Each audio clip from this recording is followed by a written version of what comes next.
Hello Capricorn, Sun, Moon, Rising, and Venus signs. Kamusta kayo? Sana po nasa mabuti kayong kalagayan. Welcome back po sa Star Tarot. Kung bago kayo dito, welcome din kayo. Thank you sa inyong support. I truly appreciate it. God bless you all. Capricorn, paunang mensahe ninyo ay music. Ayan, so, maaaring mahilig kayo makinig ng music siguro, no? At this time, maaaring kayo ay nakikinig sa musikang mayroong mga lyrics, no? At pay attention to that. Kasi maaaring naghihingi kayo ng sign, ng guidance, from the divine, and idadaan ng universe dito ang sagot or kasagutan sa inyong dasal through the lyrics of the music that you are listening to. Kaya mapapansin din ninyo naman yan na kung ang lyrics na naririnig ninyo ay mensahe para sa inyo, kasi it will strike your heart, no? Mararamdaman ninyo yan na yan ay para sa iyo. Yan ay mensahe para sa iyo.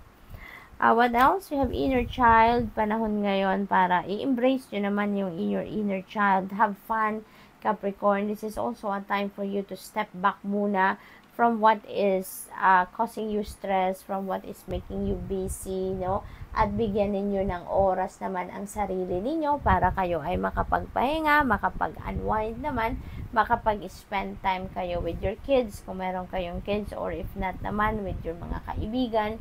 Kailangan din ninyo na magpahinga. Kailangan ng balanse, hindi puro trabaho, hindi puro obligasyon, responsibilidad. You also need to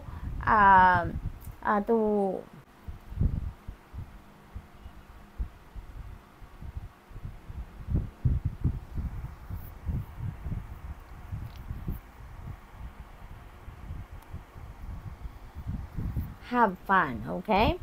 So, we have life energy. Ayan, there's a lot of, tawag dito, excitement, no, na nararamdaman ako para sa iyo, Capricorn. There is something dito that excites you. There is something dito na talagang, parang, meron kayong gustong gawin dito, and you will be pushed towards that talaga, no? Magiging, kayo dito, magiging excited, magiging determined talaga kayo at this time. So, this is really good. We have wish wisely. Ayan, so napakaganda. Iniimbitahan kayo dito ng universe to wish wisely. Gamitin ninyo yung powers na binibigay sa inyo sa ngayon para mag-manifest kayo ng kung ano man ang inyong mga wishes. Kaya iniimbitahan kayo dito na gamitin ninyo, no, yung wishes ninyo wisely. Kasi parang hinihintay lang kayo ngayon ng universe na mag-wish kung ano yung gusto ninyong i-wish. At susuportahan kayo nito provided that it is for your highest good, for the best interest of everyone around you. Kung ano man yung wini-wish ninyo, yan ay ibibigay sa inyo. Tutulungan kayo ng universe na mag-come to fruition yan, Kaya ito lang ang reminder sa inyo na use your wishes wisely, okay? So, tignan natin kung ano pa. We have shine from within. Ayan. So, ngayon panahon din para ilabas nyo na yung inyong ganda, no? Hindi lang ganda na yung physical appearance, but also your ganda from the inside, no? Kasi maybe you also have talents, skills, and gifts then na hindi ninyo yan na-share sa iba. Maaring ngayon, ito na yung panawagan sa inyo. Ito na yung pagkakataon na perfect time na to para ilabas ninyo yan, no? Shine from within. I-share na ninyo yan sa mundo. Marami siguro tao naghihintay, no, na ilabas ninyo yan para naman ma-enjoy din nila, no? Yung ganon. So, it could be gifts, no? That could be gifts. Ask for help. If you feel like you need some help, don't hesitate to ask for help, okay? Alalahanin ninyo na lahat tayo entitled, no, para mag-receive ng tulong ng iba. Di ba nga sa generosity energy, di ba? Minsan tayo yung humihingi ng tulong, tayo yung kailangan ng tulong. Minsan naman tayo naman yung tumutulong, tayo yung nagiging benefactor, tayo yung nag-donate, yung ganon. Kaya sa mga pagkakataong kailangan din ninyo ng tulong, don't hesitate to ask for help, dahil lahat naman tayo entitled para dyan. Lahat tayo entitled para tulungan or para mag-receive din ng tulong. from other people. Okay? Kaya kung ano man ang kailangan ninyo, whether that is help na kailangan ninyo dito sa physical realm, there could be people around you na handang tumulong sa iyo, willing tumulong sa iyo in any form. Kung kailangan ninyo ng tulong ng spirit realm, they are just a prayer away. So lahat, spirit realm or physical realm, lahat dyan merong tutulong sa atin. We just need to reach out. We just need to ask for help. Okay? So, good luck, and that's all I have for you for today. Thank you for watching. Love and light. Namaste. Hello, Virgo, Sun, Moon, Rising, and Venus signs. Kamusta kayo? Sana po nasa mabuti kayong kalagayan. Welcome back po sa Star Tarot. Kung bago kayo dito, welcome din kayo. Thank you sa inyong support. I truly appreciate it. God bless you all. Okay, so naglipara na sila. So, Virgo, pauna mensahe ninyo, look in a book. Okay? Dahil dito, siguro mahilig kayo magbasa ng libro or maybe at this time, magbabrowse kayo ng isang libro and be on the lookout for those mga sentences or phrases or words na makikita ninyo sa libro kasi that could be the answer to your questions. Maaaring meron kayong mga katanungan sa sarili ninyo or katanungan sa universe na dito ninyo sa libro makikita ang sagot. Okay? So, maaaring sa pagbuklat ninyo ng isang libro, merong salita dyan or sentence dyan na talagang will strike you at yun agad ang makikita ninyo. That could be the message for you. That could be the answer sa inyong mga tanong. So, mararamdaman naman ninyo kung para sa inyo yan, yung nabasa ninyo, kasi it will strike your heart. No? Mafe-feel ninyo na yan ang mensahe para sa iyo. And now is also the time for friendship. Maaring meron kayong pagkikita-kita ng mga magkakaibigan sa ngayon. Maaring merong party kayong pupuntahan, merong may invitation siguro sa inyo for party or for social gatherings, or posible din naman na mayroon kayo ng masalubong sa ngayon, ng mga dati ninyong kaibigan or kaibigan ninyo ngayon at maaring mag-usap-usap, siguro magtitipon-tipon kayo, something like that. Possible din na you are making new friends around this time, may makikilala kayong mga bagong kaibigan, or maaari din na sa ngayon at this time, Virgo, ngayon ninyo makikita or ngayon ninyo ma-figure out kung sino yung totoo ninyong kaibigan. Kung sino yung mga kaibigan na talagang handang dumamay sa inyo, ano man ang merong kayong sitwasyon. Okay? Temptation, and may mga temptation dito na maaring lumapit sa inyo. So, it's all up to you on how you're going to navigate that situation.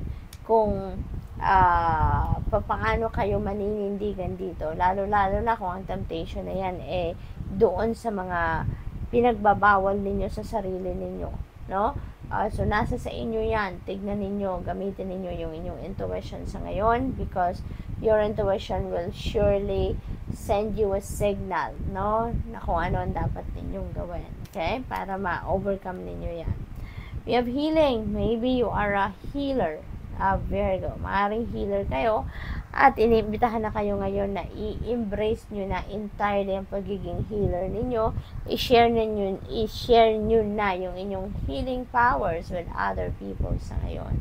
Possible din, ang iba sa inyo dito nangangailangan ng healing, Maaaring ang iba sa inyo dito mayroong physical or emotional na pinagdadaanan at kailangan ninyo dito ng healing, So that's really beautiful. Transformation, is coming your way. Merong mga pagbabago magaganap sa buhay ninyo. It could be in different areas of life. Depende sa inyong sitwasyon. Kayo lang ang tanging nakakaalam kung anong klaseng pagbabago ang maaaring maganap sa buhay ninyo. Okay? But definitely, this is an invitation for you to embrace that change. Embrace that transformation, na magaganap. What else? We have Magical Gateway. Napakaganda kasi meron ditong bagong pintong magbubukas para sa inyo. At ang bagong pintong ito is an opportunity for you to embrace a new job, a new career, new business venture, new relationship, any kind of new beginnings ay maaring yun ang parating sa inyo dito, So, good luck. What else?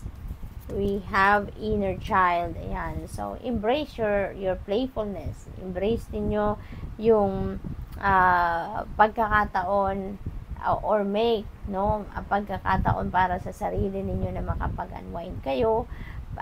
Step back a little from what is making you busy dahil kailangan ninyo ng balanse sa buhay din ninyo, Virgo. Hindi puro trabaho, hindi puro obligasyon, pamilya. You also need to make time for yourself kasi kailangan natin ng balanse sa buhay, 'di ba? Para maging maayos lang ang kalagayan natin, kailangan natin na mag-unwind din paminsan-minsan, okay? So, what else? We have go outside, okay? Invitasyon ito sa inyo, go outside, spend time with nature. Kasi, maaaring kailangan nyo talaga ng healing dito. And spending time with nature is very therapeutic, very healing. Kaya kailangan ninyo dito siguro na mag-spend time kayo with nature so that you'll be able to absorb the powerful healing energy ng nature spirits. Kasi maybe kailangan nyo talaga dito ng, alam mo yun, yung makahinga kayo ng ng fresh air, makapagmuni-muni kayo, upo kayo sa ilalim ng isang puno, magnilay-nilay, yung ganun ba, no? That is very healing. So, good luck, Virgo, and that's all I have for you for today. Thank you for watching. Love and light. Namaste. Hello, Taurus, Sun, Moon, Rising, and Venus signs. Kamusta kayo? Sana po nasa mabuti kayong kalagayan. Welcome back po sa Star Tarot. Kung bago kayo rito, welcome din kayo. Thank you sa inyong support. I truly appreciate it. God bless you all, Taurus. Stargazing. And sabi dito, when you gaze at the stars, you give yourself very focus. Your intuition will flow more freely and reveal what you need to know about your situation. Ayan. So, maaaring kailangan ninyo dito ng gabay ng universe. Maaaring kailangan ninyo dito ng magnilay-nilay kayo, no? And sa paraan ng pag-stargazing, parang doon papasok din yung guidance para sa inyo, no?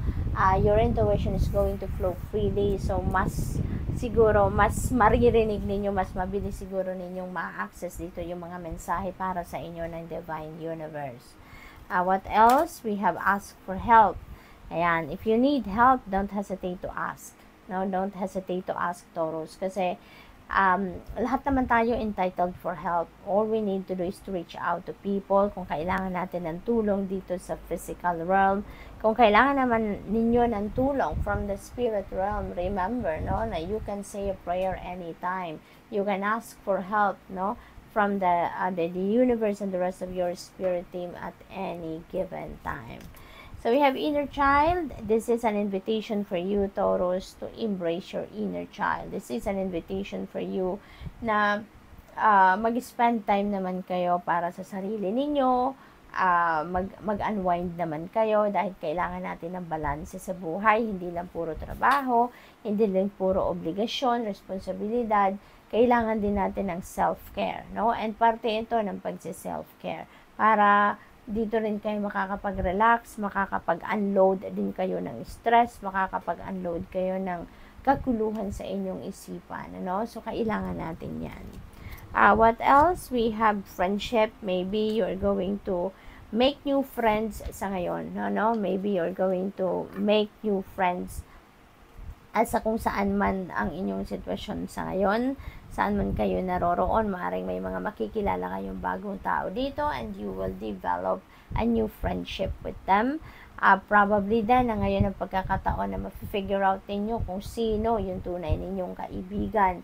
Ngayon ninyo makikilala, makikita kung sino yung willing laging umagapay sa inyo anuman ang inyong sitwasyon, no? Healing. Maaaring may healing powers kayo and you're being invited now to embrace that healing powers. Maaaring iniimbitahan kayo sa ngayon na ilabas ninyo na yung inyong powers, no, na makapaggamot, makatulong sa ibang tao, to help heal the world, yung ganon. Possible din ang iba sa inyo dito, kayo yung kailangan ng healing, no? Maaaring meron kayong pinagdadaan ng physical or emotional wherein kailangan ninyo dito ng healing energy, no? So, maaaring ganon ang ganap. What else? We have go outside. Ayan. So, spend time with nature, no? Yan ang invitation din sa inyo, Taurus. Maaari kasi na, alam mo yun, siguro matagal-tagal na kayo hindi nakakalabas man lang. Maaring stressed out na kayo at siguro naka-confined lang kayo sa bahay. Sa trabaho, bahay, yung gano'n. So, wala kayong panahon, no? Para maiba naman ang inyong environment siguro. Kaya, this could be the reason why kailangan ninyo din na mag-spend time with nature, no? Go outside and spend time with nature para ma-absorb din naman ninyo ang healing powers, no? Very therapeutic ang healing energy na nilalabas ng nature spirits. Kaya kailangan din ninyo yan. Transformation, meron mga pagbabagong parating sa inyo, Taurus, and that could be in any area of life. Depende sa inyong sitwasyon. Kayo lang ang tanging nakakaalam, no? If this message resonates with you, kayo lang ang tanging nakakaalam kung ano ang mga magbabagong parte sa buhay ninyo. And you're being invited here to embrace that transformation. Kasi siguro sa una hindi masyadong maganda ang mararamdaman ninyo dito, maaring ma-overwhelm kayo, maaring may discomfort na mararamdaman, but rest assured that that is for your highest good. Okay? Kung ano man ang pagbabagong mangyayari sa buhay ninyo sa ngayon, that is for your best interest in the end. Okay? Magical Gateway, beautiful, meron mga blessings na parating sa inyo dito, new beginnings, no? Transformation, new beginnings ang parating sa inyo. So, definitely, magbabago talaga ang takbo ng buhay ninyo dito dahil meron mga bagong pintong magbubukas para sa inyo. New opportunities and possibilities are coming your way na yon ang magpapabago or magkikreate ng pagbabago sa buhay ninyo. So, good luck po. And that's all I have for you for today. Thank you for watching. Love and light. Namaste.